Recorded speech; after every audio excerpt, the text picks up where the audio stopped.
دکھائے گئے آپ علیہ الصلوۃ والسلام کو، امت کو سبق سکھانے کے لیے، امت کو ایک بتانے کے لیے کہ یہ حالات ہیں۔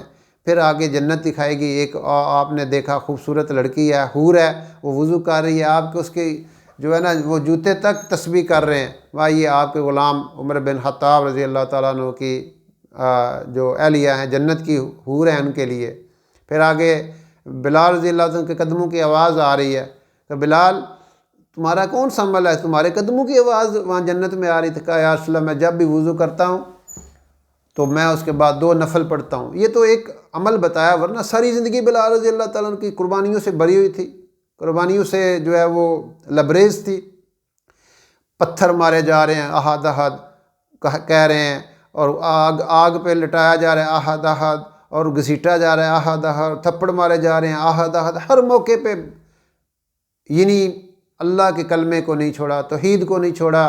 اور پھر یہ اللہ رب العزت نے ان کو مقام دیا، اللہ اکبر۔ جنت میں بھی آپ نے فرمایا بلال کے ہاتھوں میں میرے اونٹنی کی نکیل ہوگی، اور وہ آگے آگے ہوگا، اور مجھے جنت میں ہم جا رہے ہوں گے اس طرح۔ تو اللہ یہ مقام دیتا ہے۔ تو یہ سارے کے سارا اللہ تعالیٰ نے اپنے نبی علیہ الصلوۃ والسلام کو یہ نشانیاں دکھائیں۔ وہ پاک ہے وہ ذات، سبحان الذی اسریٰ بعبدہ لیلا من المسجد الحرام الی المسجد الاقصی الذی بارکنا حولہ لنریہ من آیاتنا انہ ھو السمیع البصیر۔ پاک ہے وہ ذات، اللہ یہاں بتا رہے ہیں کہ میری ذات دنیا کے تمہارے قوانین سے پاک ہے، فزکس کیمسٹری کے قانونوں سے پاک ہے، سائنس کے اصولوں سے اوپر ہوں، میں اوور اینڈ ابو ہوں۔